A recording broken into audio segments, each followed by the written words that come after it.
પ્રણામ વિદ્યાર્થી મિત્રો, આપ સૌ મજામાં હશો।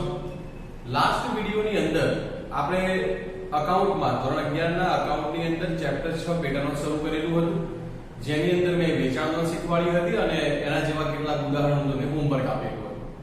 હવે વિદ્યાર્થી મિત્રો આપણે એવી પેટર્નો જોવા જઈ રહ્યા છીએ જેમાં ખરીદ નોંધ પણ હોય અને ખરીદ પરત નોંધ પણ હોય, વેચાણ નોંધ પણ હોય અને વેચાણ પરત નોંધ પણ હોય। તો આપણે એક એવા દાખલાનો અભ્યાસ કરીએ જેમાં ખરીદ અને ખરીદ પરત નોંધ બંને બનાવવાના હોય છે। એની પહેલા ખરીદ નોંધનો નમૂનો તમે જાણો છો, એ અહીંયા લખેલું છે ખરીદ પરત નોંધ। ખરીદ પરત નોંધમાં ખાલી ફરક કેટલો હોય, અહીંયા આવક ભરતિયા નંબર હોય તો અહીં ઉધાર ચિઠ્ઠી નંબર હોય। ઉધાર ચિઠ્ઠી એટલે શું અને જમા ચિઠ્ઠી એટલે શું, તો એક વખત સમજાવી દઉં કે જ્યારે ખરીદેલો માલ તમે પાછો આપો છો તો તમારે એક લખાણ લખીને આપવાનું હોય છે કાગળમાં કે ભાઈ મેં તમને આ તારીખે ખરીદેલો માલ તમને આ તારીખે આટલા રૂપિયાનો માલ પરત કરેલ છે। તો તમે જે માલ એને પરત કર્યો છે એનું લખાણ તમારે આપવું પડે, જે ઉધાર ચિઠ્ઠી કહેવાય। એનો પણ એક નંબર હોય, એ પણ એક જાતનું વાઉચર કહેવાય। તો સામેનો વ્યક્તિ જે માલ તમારો પાછો લઈ રહ્યો છે, એટલે કે જેને તમને માલ વેચ્યો હતો, એ તમને એક કાગળ આપશે કે ભાઈ તમે મને આટલા રૂપિયાનો માલ આ તારીખે પરત કરેલ છે, જેના નાણાં હું તમને મજરે આપીશ। તો એ તમને જે આપે છે એ જમા ચિઠ્ઠી કહેવાય। એટલે ખરીદનારો વેપારી ખરીદ પરત કરેલો ઉધાર ચિઠ્ઠી હોય અને તમે કોઈને માલ વેચ્યો હોય, કોઈ તમને પાછો આપવા આવે અને તમે એને જે ચિઠ્ઠી આપો એ જમા ચિઠ્ઠી કહેવાય। તો અહીં ઉધાર ચિઠ્ઠી અને જમા ચિઠ્ઠી એ એક પ્રકારના વાઉચર છે જે ખરીદેલો માલ પાછો આપ્યો હોય તો એનું વળતર મેળવવા માટે હોય, વેચેલો માલ પાછો આવ્યો હોય તો વળતર આપવા માટે હોય। હવે આપણે સ્વાધ્યાયમાં દાખલા નંબર 10 નો અભ્યાસ કરીએ। તો દાખલા નંબર 10 ની તમે રકમ જુઓ સ્ક્રીન ઉપર। નીચેના વ્યવહારો પરથી ગુજરાત સ્ટોર્સના ચોપડે ખરીદ નોંધ અને ખરીદ પરત નોંધ તૈયાર કરો। ધ્યાનથી જોજો કારણ કે તમારે 11મો દાખલો હોમવર્કમાં કરવાનો છે। 2018 જાન્યુઆરી 1 રૂપિયા 1 લાખનો માલ પંજાબ સ્ટોર્સમાંથી 5% વેપારી વટાવે ખરીદ્યો। કોઈ પણ વ્યવહારને નોંધાય કે ન નોંધાય એના માટે મેં શીખવાડ્યું છે કે કેવો વ્યવહાર લખાય, ઉધાર માલની ખરીદી કરી હોય તો જ લખાય। તો અહીં ખરીદી ઉધાર જ કરી છે, 1 લાખનો માલ 5% વટાવશે, કોની પાસેથી ખરીદી કરી તો એને લખી દઈએ 2018 જાન્યુઆરી 1 પંજાબ સ્ટોર્સ ખાતે 1 લાખમાંથી 5% માઈનસ કરી દઈએ એટલે રકમ આવશે 55,000। નેક્સ્ટ 3 તારીખ મહારાષ્ટ્ર સ્ટોર્સ પાસેથી 60,000 નો માલ ખરીદ્યો, શાકનો સમય 1 માસ, વેપારી વટાવ 10% અને બિલ નંબર 330। વ્યવહાર ઉધાર જ છે, ક્યાંય રોકડનો ઉલ્લેખ કર્યો નથી। તો એના માટે શું કર્યું, તારીખ 3 મહારાષ્ટ્ર સ્ટોર્સ ખાતે બિલ નંબર 330 આપો। રકમ જો કેટલા રૂપિયા છે તો 60,000 માઈનસ 10%, 60,000 માઈનસ 10% કરશો એટલે 54,000 રૂપિયા માલની ચોખ્ખી રકમ થશે। 10 તારીખે કહે છે રૂપિયા 50,000 નો માલ કેરાલા સ્ટોર્સ પાસેથી 7 પર ખરીદ્યો, 50% ભાગના નાણાં ચૂકવી આપ્યા। અડધો વ્યવહાર જ્યારે રોકડ હોય ત્યારે આપણે આખો એને ઉધાર ગણી લેવાનો છે। તો અડધો ઉધાર છે, આખો ઉધાર ગણી લો તો તારીખ 10 કોની પાસેથી ખરીદી કરી, કેરાલા સ્ટોર્સ પાસેથી। તો કેરાલા સ્ટોર્સ ખાતે માલની રકમ પૂરેપૂરી લઈ લો 50,000। બિલ નંબર જોઈ લો છે કે નહીં, તો બિલ નંબર આમાં આપ્યું નથી। 17 તારીખ વ્યવહાર સ્ક્રીન પર મહારાષ્ટ્ર સ્ટોર્સ પાસેથી ખરીદેલા માલમાંથી 1/3 ભાગનો માલ પરત કરી દીધો, માલની રકમ સાથે ઉધાર ચિઠ્ઠી નંબર 33 મોકલી આપી। મહારાષ્ટ્ર પાસેથી આપણે ટોટલ 54,000 નો માલ ખરીદ્યો હતો। આ 54,000 નો ત્રીજો ભાગ, 54,000 નો ત્રીજો ભાગ કરો લાવો થાય 54,000 ગુણ્યા 1/3 એટલે કેટલા રૂપિયા થશે, 18,000। 18,000 નો માલ આપણે પરત કરી રહ્યા છીએ। કઈ તારીખે પરત કરી રહ્યા છીએ, 17 તારીખે। તો 2018 જાન્યુઆરી 18 તારીખ કોને પાછો આપો છો, મહારાષ્ટ્ર સ્ટોર્સ ખાતે। ખરીદ પરત નોંધમાં લખવા જવું પડે, રકમ 18,000 અને ચિઠ્ઠી નંબર તમે જુઓ, ઉધાર ચિઠ્ઠી નંબર આપે છે 43। નેક્સ્ટ રાજસ્થાન સ્ટોર્સ પાસેથી 40,000 નો માલ 10% વેપારી વટાવે ખરીદ્યો। રાજસ્થાન સ્ટોર્સે 5% વસેક અને મજૂરીના 400 ચડાવી બિલ નંબર 160 મોકલ્યું। ખરીદી કરી કોની પાસેથી? રાજસ્થાન સ્ટોર્સ પાસેથી. તો ઉધાર ખરીદી છે તારીખ 21 રાજસ્થાન સ્ટોર્સ ખાતે. બિલ નંબર છે તો કે હા, એમાં બિલ નંબર તમને આપ્યો છે 160. હવે અહીં વિદ્યાર્થી મિત્રો તમારે ફક્ત માલની જ રકમ લખવાની. જે જીએસટી આપ્યું છે વસે ગયેલી જીએસટી અને ખર્ચો એ અંદર એડ કરવાની કોઈ જરૂર નથી. તો ફક્ત માલની હાજત તો ના એડ કરી તો લખાય ક્યાં? એ ખાસ આમદનમાં લખાઈ જશે. તો હાલ આપણે માલની રકમ 40,000 માઈનસ 10% 36,000 લખાઈ ગયું. ફરીથી વસે કે જીએસટી ના પૈસા અને મજૂરીના પૈસા અંદર એડ કરવાના નથી. નેક્સ્ટ, ઉત્તર પ્રદેશ સ્ટોર્સમાંથી 50,000 નો માલ શાક પર ખરીદ્યો. શાકની મુદત 2 માસ અને વેપારી વળતર 10%. શાક પર એટલે ઉધાર ખરીદ્યો છે તો 25 તારીખ ઉત્તર પ્રદેશ સ્ટોર્સ ખાતે. બિલ નંબર જુઓ તો આપેલું છે તમને તો 380. માલની રકમ કેટલી છે તમે સ્ક્રીન ઉપર જુઓ તો 50,000 માઈનસ 10% એટલે કે 45,000 રૂપિયા થઈ ગયા. નેક્સ્ટ, ઉત્તર પ્રદેશ સ્ટોર્સ પાસેથી ખરીદેલા માલમાંથી 30% માલ પરત કરી દીધો અને માલની ઉધાર ચિઠ્ઠી નંબર 44 મોકલી. માલ પરત કર્યો, હાલ ખરીદ્યો હતો એ કઈ તારીખે? 29 તારીખે. તો ખરીદ પરતમાં લખવાનું ઉત્તર પ્રદેશ સ્ટોર્સ ખાતે. કેટલો માલ પાછો આવ્યો? 30%. તમે જો આ 45,000 નો માલ આપણે ખરીદેલો હતો એના 30% ગુણ્યા 30 ભાગ્યા 100 તો અહીંયા 3 5 15 3 4 12 13 તો 13,500 રૂપિયાનો માલ આપણે પરત કરી રહ્યા છીએ. તો અહીં ચિઠ્ઠી નંબર 44 અને 13,500. નેક્સ્ટ, મધ્યપ્રદેશ સ્ટોર્સમાંથી 80,000 નો માલ 10% વેપારી વટાવે ખરીદવાનો ઓર્ડર આપ્યો. ઓર્ડર આપો ને વિદ્યાર્થીઓ બિનઆર્થિક કહેવાય, એની નોંધ થાય નહીં. આગળ 31 તારીખ હરિયાણા સ્ટોર્સમાંથી 30,000 નો માલ 10% વેપારી વટાવે અને 5% રોકડ વટાવે રોકડેથી ખરીદ્યો. રોકડેથી ખરીદો છો તો વ્યવહાર રોકડ થઈ ગયો અને અહીં રોકડ વ્યવહાર લખાતો નથી. તો હવે અહીં સરવાળો કરી દેવો પડે. દાખલો પૂરો થઈ ગયો. કુલ ઉધાર ખરીદી, કુલ ઉધાર ખરીદ પરત ટોટલ માંથી 0 0 0 5,9 6 15 ને 4 15 ને 4 19 નવડો કરી દીધો. 10 ને 5 15 ને 5 20 ને 23 ને 4 27. અહીં 0 0 5 અહીંયા 31,500. આ ટોટલ ફરી એકવાર ચેક કરી લઈએ. 0 0 0 5 ને 4 9 9 6 15 15 ને 5 20 2 4 6 ને 3 9 ને 5 14 ને 5 19 ને 9 28 2,80,000. તો વિદ્યાર્થી મિત્રો આ રીતે ખરીદ અને ખરીદ પરત નોંધનો દાખલો પૂછાય તો ગણવાનો રહેતો હોય છે. પ્રણામ વિદ્યાર્થી મિત્રો, લાસ્ટ વિડિયોની અંદર આપણે જોયું કે આગળના સમમાં આપણે દાખલા નંબર 10 નો અભ્યાસ કર્યો, જેમાં ખરીદ અને ખરીદ પરત નોંધ, વેચાણ અને વેચાણ પરત નોંધ, જેનો દાખલો મેં તમને હોમવર્કમાં આપ્યો. હવે આપણે દાખલા નંબર 12 નો અભ્યાસ કરવા જઈ રહ્યા છીએ. દાખલા નંબર 12 ની અંદર ખરીદ નોંધ, ખરીદ પરત નોંધ, વેચાણ નોંધ અને વેચાણ પરત નોંધ આ બધી જ નોંધો તમારે ભેગી અને સાથે બનાવવાની છે. તો હવે દાખલા નંબર 12 ની રકમ તમે સ્ક્રીન ઉપર જુઓ. નીચેના વ્યવહાર પરથી શ્રી પીકે સ્ટોર્સના ચોપડે ખરીદ નોંધ, વેચાણ નોંધ, ખરીદ પરત નોંધ અને વેચાણ પરત નોંધ તૈયાર કરો. તો પહેલો વ્યવહાર જોઈએ 2015 નવેમ્બર. પણ તમે નોંધ કરો એની પહેલા શું કરવાનું? ચાર ખાતા મારી જે બાજુમાં નહીં લાઈન સર પહેલા ખરીદ નોંધ બનાવો, અંદર 6 લાઈન રાખો. ખરીદ પરત નોંધ 6 લાઈન, વેચાણ નોંધ અને વેચાણ પરત નોંધ. તાકી આ તો અહીંથી આખું પેજ જ લઈ લેવાનું રહેતું હોય છે. તો પહેલો વ્યવહાર રામાનુજ પાસેથી 30,000 નો માલ ખરીદ્યો અને 10% વેપારી હતા.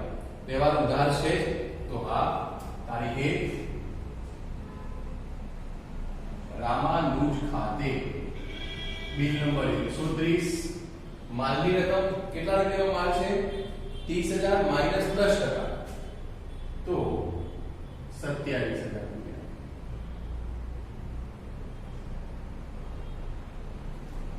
ત્યાર પછી નિર્મી પાસેથી 5000 નો માલ 10% રોકડ વટાવે ખરીદ્યો. શાક 1 માસ. Bill number 130. જો વ્યવહાર છે ને એ રોકડ વટાવવાનો છે, મતલબ વ્યવહાર રોકડ નથી. કેમ કે વ્યવહાર એવું નથી કીધું રોકડેથી ખરીદ્યું, ખાલી એવું કીધું રોકડ વટાવે ખરીદ્યું, પણ વ્યવહારમાં નામ છે એટલે વ્યવહાર ઉધાર છે. તો આમાં નોંધ કરવાની પણ રોકડ વટાવ બાદ કરવાનો નહીં, કારણ કે રોકડ વટાવ તો રોકડ વ્યવહારમાં જ બાદ કરાય. તો અહીં વ્યવહાર ઉધાર છે, રોકડ વટાવ બાદ કરવો નહીં. તો તારીખ 4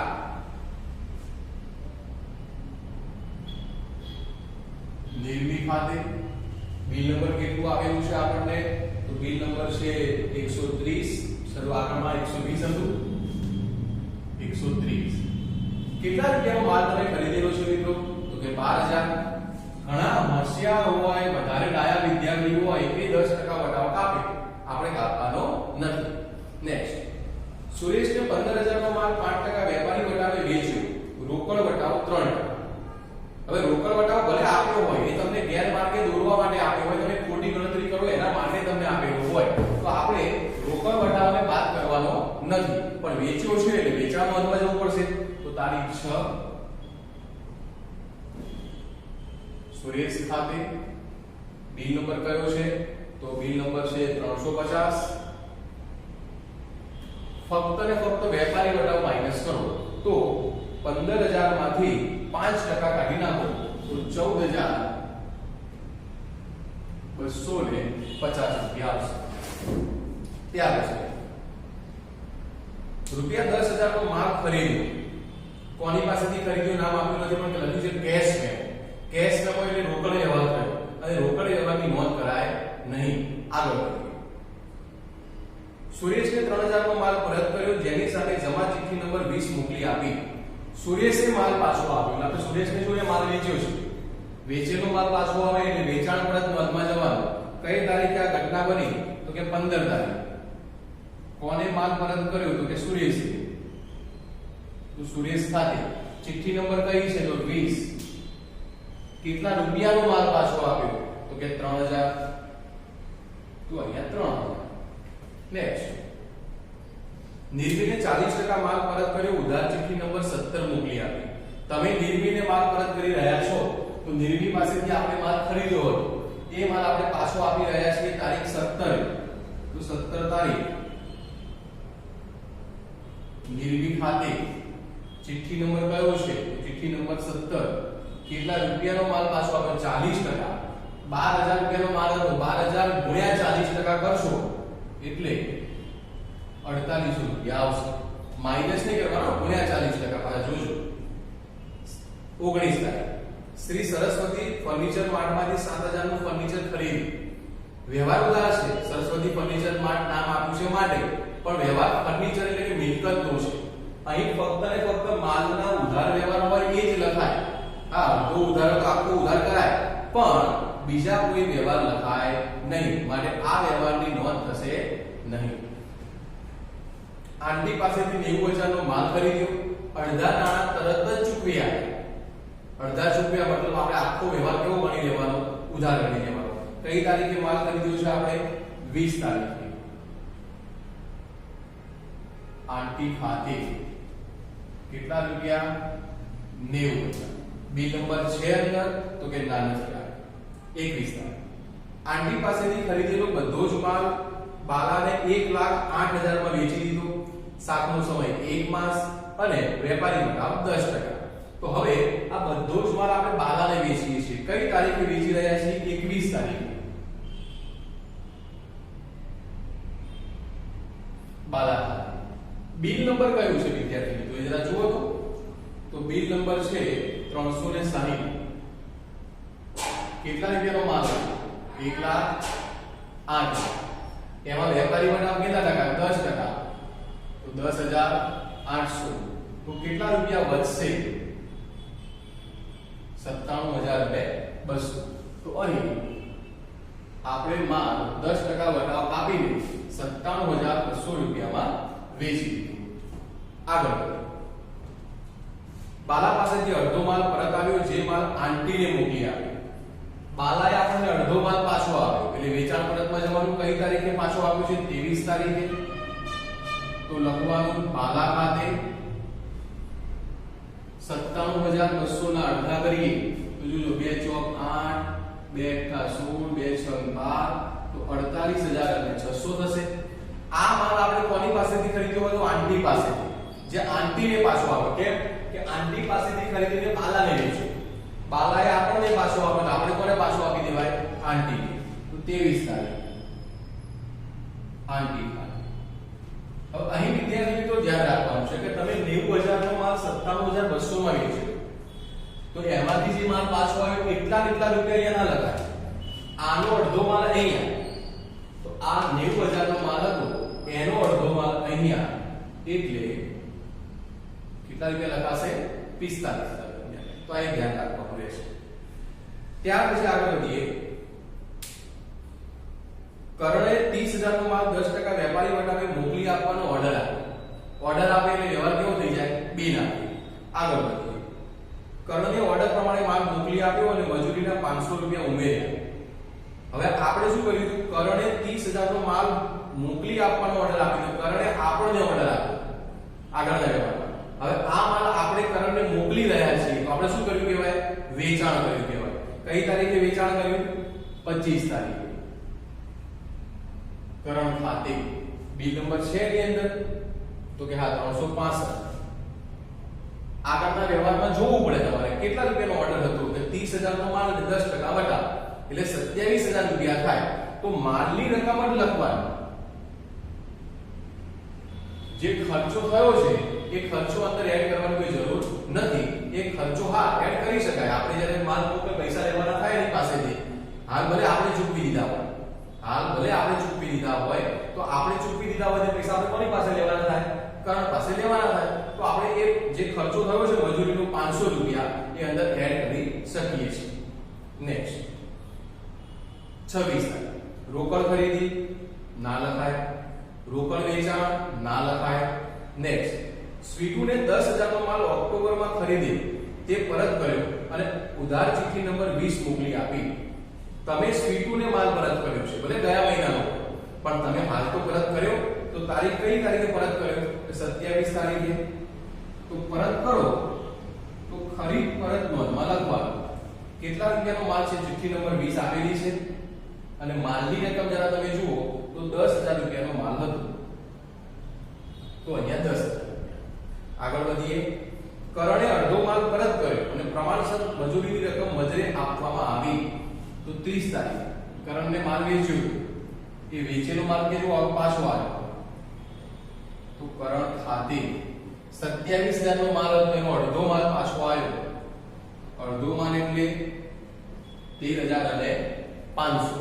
આ 13500 લખ્યા છે એમાં મિત્રો આપણે એનો સરવાળો કરી દઈએ. તો સરવાળો જે થાય છે એ કંઈક આ રીતે મળશે. આપણે દાખલા નંબર 12 ની અંદર ઉધાર ખરીદી આમ ટોટલ મારીએ 1,29,000 રૂપિયા. અહીંયા વેચાણનું ટોટલ મારી દઈએ આપણે. એટલે કુલ વેચાણ તમે કેટલા રૂપિયાનું કર્યું છે? તો કુલ વેચાણની રકમ છે 1,38,450. ખરીદ પરત કેટલા રૂપિયાનું થયું છે એ તમારે જોવાનું છે. તો અહીં 59,800. વેચાણ પરતનું ટોટલ કેટલું થયું એ આપણે શોધીએ છીએ 65,000 અને 100. તો આ રીતે ખરીદ પરત વેચાણ અને વેચાણ પરત. મિત્રો ખાલી ધ્યાન રાખવાનું નિયમ કે કયા વ્યવહાર લખાય ને કયા ન લખાય, ખર્ચા એડ ના કરાય, આ બધી વસ્તુની કાળજી રાખશો તો આ મુજબ તમે પણ જવાબ લાવી શકશો.